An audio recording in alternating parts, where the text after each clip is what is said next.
Today we're going to talk about Earth's atmosphere. So let's start with what's in our air. There are three major gases that are all found in our air at pretty noticeable rates, well, at least two of them. The two most abundant gases found in our air are nitrogen and oxygen. Nitrogen is about 78% of what makes up our air. It grows and repairs body cells found within your body, and it allows bacteria to convert to nitrates, which allows plants to make proteins or make food for themselves, basically. The second most abundant is oxygen, which is 21%. And this is what allows animals to breathe.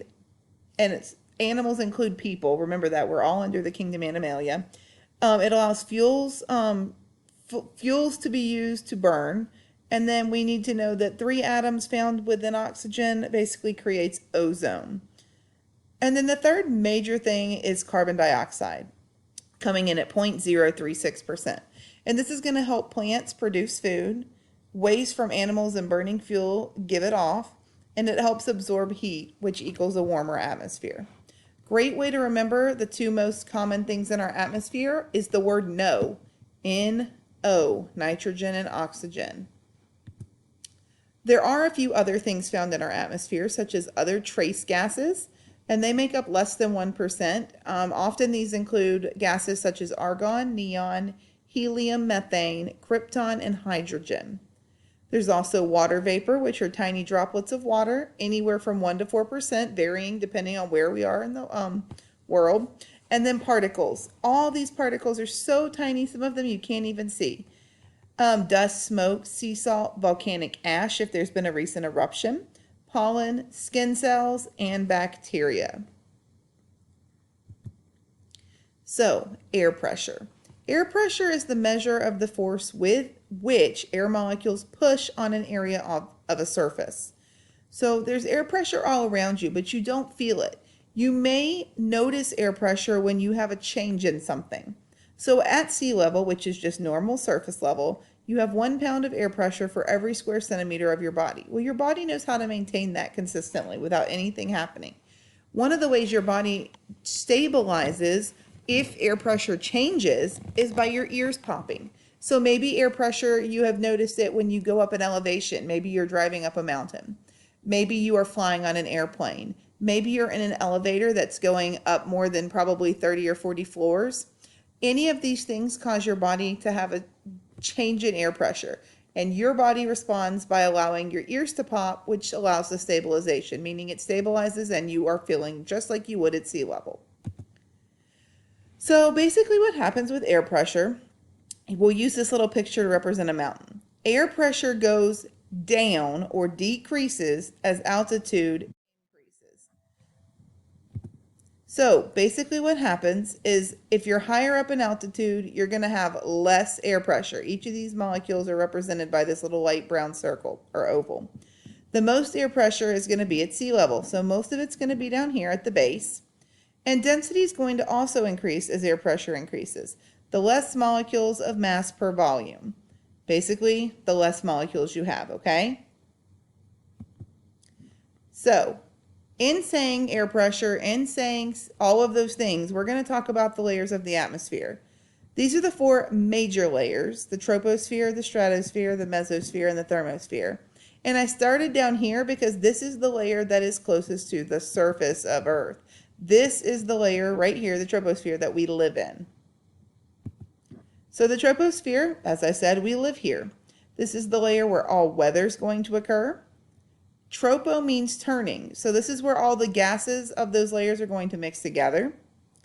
The temperatures decrease as altitude increases. So if you go up a mountain, it gets colder. That's what that means, which makes sense because most of our mountains have what on the top of them?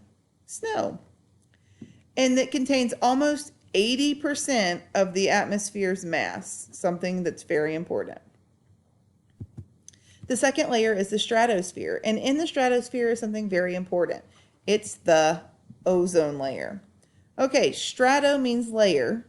So this is the gases are layered and they don't mix very much, meaning the gases in the troposphere all mix together. The gases in the stratosphere do not. This layer does contain the ozone, or the ozone layer, which is made up of 3 oxygens or oxygen cubed. It's going to help and be very important in that it protects us by absorbing UV or ultraviolet radiation. So this layer basically acts as a protectorant between the sun and the surface.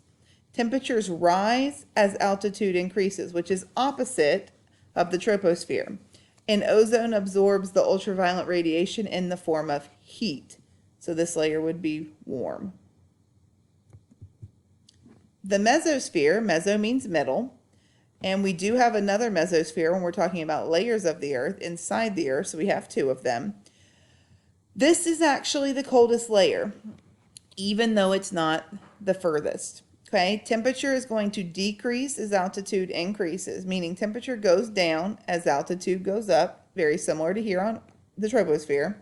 But the most important part of the mesosphere for us is this is the layer that protects us from these giant meteoroids that come through, flying through space. In the mesosphere, they will burn up. If they burn all the way up, you'll see them as a meteor or a shooting star.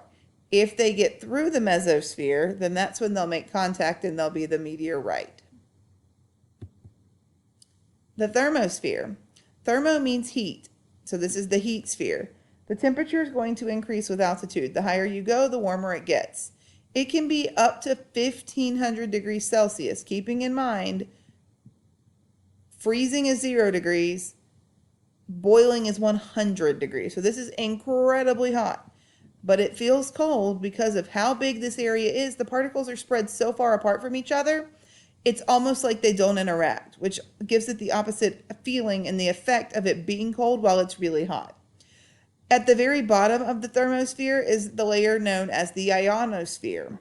The ionosphere is going to contain the aurora borealis. This is the aurora borealis. It's also known as the northern lights. And it's because the little ions basically bump into one another. Satellites also orbit in the upper thermosphere, so this is very important. And the upper thermosphere is classified as the exosphere. All right, the greenhouse effect.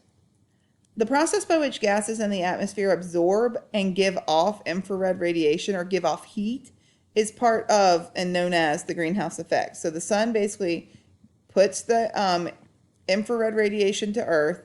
We absorb some of it, we give off some of it, and we have re-emitted infrared. So it allows us to be heated but comfortable. The Earth's atmosphere gas basically acts as a giant blanket, and it holds in the heat from these rays of infrared radiation, but it keeps it comfortable. Because we have the greenhouse effect, we are able to stay a comfortable, livable temperature, even at night.